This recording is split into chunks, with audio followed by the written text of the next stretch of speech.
السلام عليكم، أنا دينا شعراوي ودي الشانل بتاعتي بوليمر كرافتس. النهاردة هنتعلم ازاي نعمل الفازة دي اللي عليها الورد اللي هو سان فلاور أو احنا بنقول عليه في مصر عباد الشمس. أنا للفازة استخدمت صلصال شفاف وقطع لونها أزرق صغيرة خالص عشان تديني اللون ده، عشان أنا كنت عايزة الفازة تبان عليها ان هي شفافة شوية.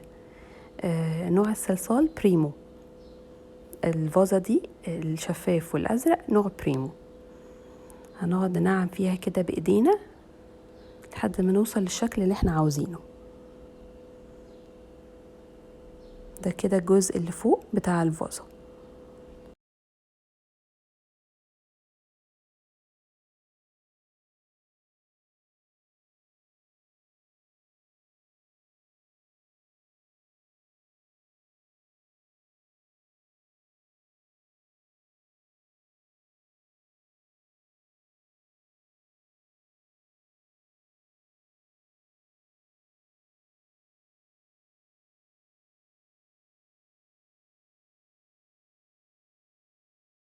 بعد كده هناخد قطعة صلصال، يعني مش مهم لونها قوي، دي كانت بواقي صلصال عندي وانا خلطتهم في بعض، ودي هنحطها عشان تبقى الأرضية اللي هنحط عليها الورد اللي هو عباد الشمس المحطوط فوق ده.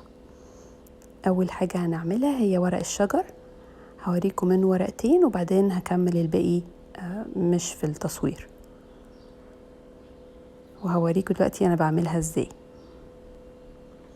انا النهارده مش هستخدم القالب بتاع ورق الشجر، هعملها بايدي، وده شكل ورق الشجر اللي انا بعملها على شكل دمعة عين وارفعها بصوابعي، وبعد كده اجيب النيدل تول واعمل الشكل بتاع ورق الشجر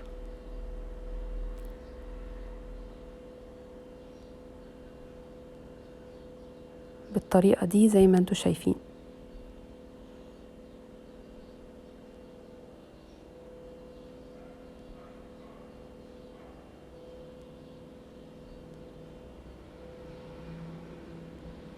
كل شوية بشيلها من على صباعي عشان اتأكد ان هي مش لازقة، عشان اعرف بعد كده اشيلها بسهولة. بالنيدل تول بقى هندخل الحروف اللي على الجناب بس عشان خاطر تدينا شكل طبيعي اكتر لورقة الشجر زي ما انتوا شايفين، وطبعا من الناحية التانية كمان.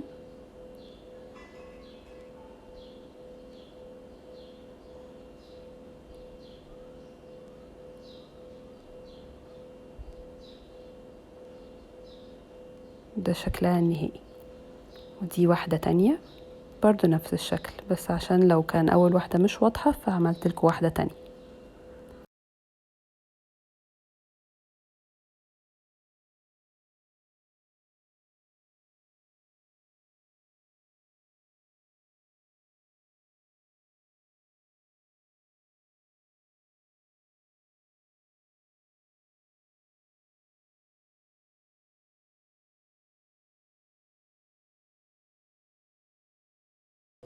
وهنجيب بقى نفس اللون الاخضر بتاع ورق الشجر ونعمل منه فروع رفيعة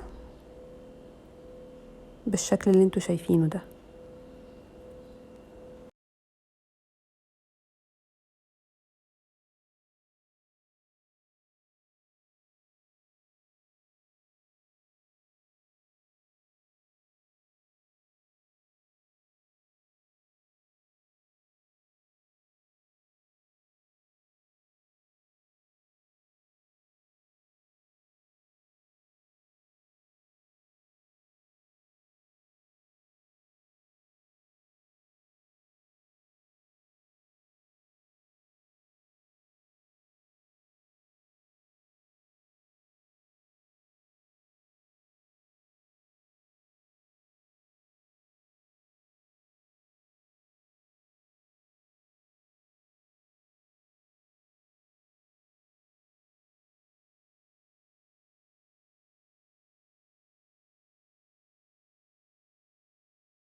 وبعد كده هناخد برضو نفس اللون الاخضر نعمله بالشكل اللي انتوا شايفينه ونقطعه قطع صغيرة القطع الصغيرة دي هنعملها على شكل يعني طويل كده شوية، مش عارفة اسمه ايه بالظبط، بس هوريكم دلوقتي احنا هنعمل بيه ايه. هناخده ونحطه على الفروع الطويلة بحيث ان هو يكون ورق شجر رفيع وصغير.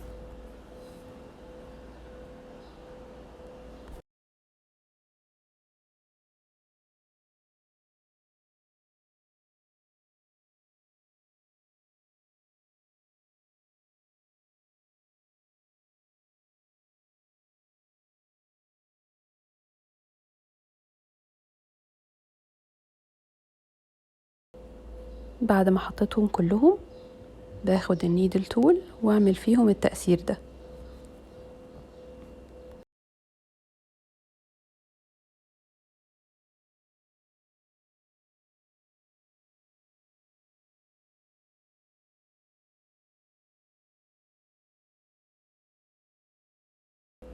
هنا انا عملت نفس الكلام في كل الفروع، وهبدأ بقى احط ورق الشجر وادمجه كويس جدا بالأرضية، يا اما استخدم صلصال سائل.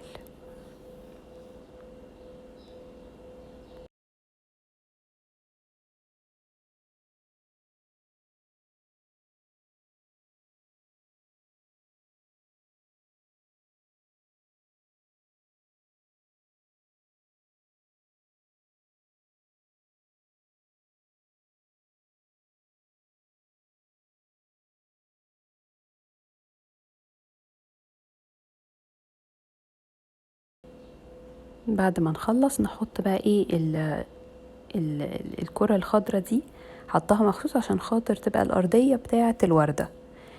الوردة المفروض ان هي تكون يعني الورق بتاعها داخل من تحت ومن فوق، يعني طبعا طاير كده في الهواء. الفكرة كلها ان احنا لازم نعمل لها زي حفرة صغيرة عشان نعرف نحط الوردة دي فتبقى شكلها مظبوط. في كذا طريقة عشان نعمل بيها الوردة، بس انا بحب القطاعة لان انا بزهق جدا من ان انا اعمل ورقة ورقة. لكن لو انتوا حابين ممكن اوريكم ازاي نبقى نعملها ورقة ورقة ونعمل بيها وردة بالطريقة دي. هي طريقة يعني مش صعبة، بس يعني بتاخد وقت شوية وانا ماليش طقطان قوي على الموضوع ده، فعشان كده بحب استخدم القطاعة، بتختصر لي وقت كتير جدا. القطاعة دي انا ما كنتش جايباها من هنا من مصر، انا كنت جايباها من الامارات، بس انا شفت يعني سيلرز كتير جدا بتبيعها. هبقى احط لكم لينكات يعني في صندوق الوصف. طبعا عشان خاطر القطاعة بتاعتي مش مظبوطة قوي، فهتلاقوا في حتت طالعة كده مكان الشكل، فانا بعملها بايدي بظبطها الاول عشان خاطر يبقى شكلها مش بايظ. وبعد ما بعمل كده في كل البدلات برفعها بايديا بصوابعي، بس البدلات النص ما بقربلوش، لكن البدلات نفسها بحاول ارفعها، وبعد كده اخليها من فوق مدببة شوية.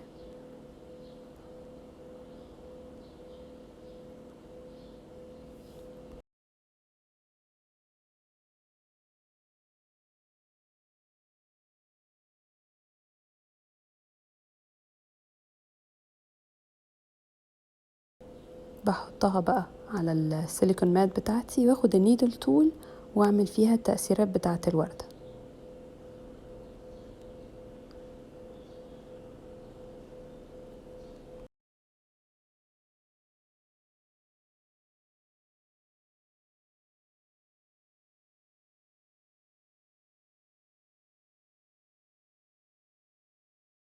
شايفين ده كده شكلها. لكل وردة هحتاج من دي 2.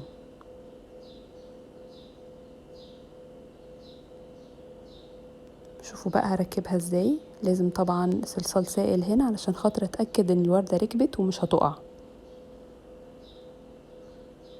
بسيط خالص، هحط نقطة بسيطة خالص. بعد كده هلزق الوردة بتاعتي، اتأكد انها في مكانها مظبوط في النص بالظبط. وبعد كده هاخد البول تول وادخل الحتة اللي في النص دي جوه. هنا اتقطعت مني بس مش مشكلة، هدمجها بعد كده مع بقية الوردة. بدخلها كويس جدا ونطلع البتلات كده. نفس الكلام في قطعة الوردة التانية.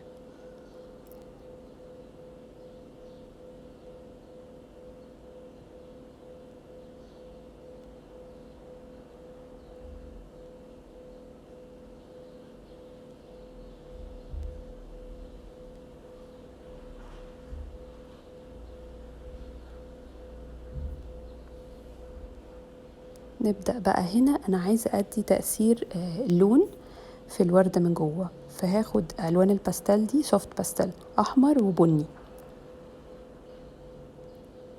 هعملهم باودر كده شوية بالكاتر بتاعتي. وبعد كده هجيب فرشة ناعمة، لازم تكون فرشة الشعر بتاعها ناعم، وانفخها ببقي علشان خاطر ما تبقاش مليانة كتير. بعد كده اعمل الحتة اللي في النص دي بس عشان البتلات من جوه يبقى ليها لون، تدي شكل طبيعي اكتر للوردة.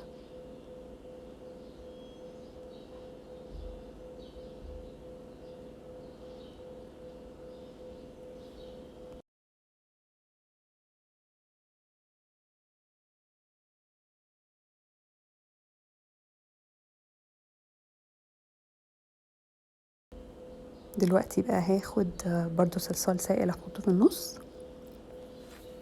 وبعد كده هاخد قطع لون بني واحطها تبقى هي دي القلب بتاع الوردة. نضغط عليها بايدينا او بالبول تول براحتكم. بعدين نجيب النيدل تول او اداة الابرة ونعمل التأثير بتاع القلب بتاع الوردة.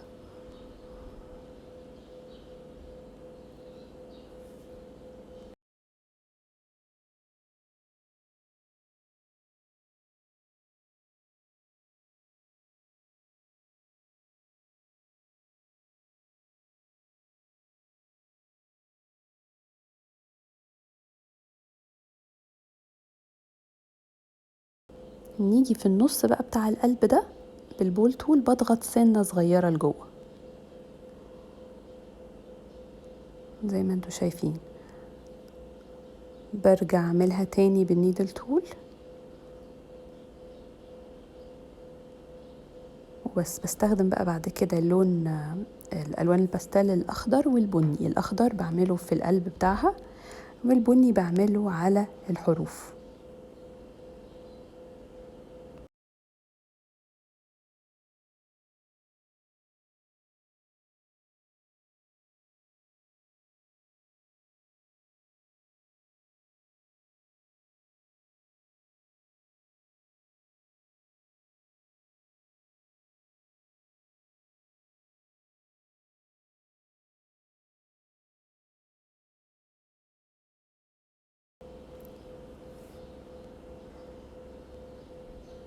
وده كده شكل الوردة النهائي بتاعي. نفس الطريقة دي بالظبط بقى هعمل بيها كذا وردة كده. انا زودت وردة تانية وهزود وردة تالتة فوق، كله بنفس الطريقة، فعشان كده مصورتهاش تاني. دلوقتي عايزة اعمل واحدة وردة بس، واحدة مقفلة. هناخد البتلات دي ونضمها على بعض بحيث انها تديني شكل وردة مقفولة. وبعد كده هلزقها باستخدام نفس الطريقة، قطعة صلصال لونها اخضر وصلصال سائل، واحطها في المكان اللي انا عايزاه.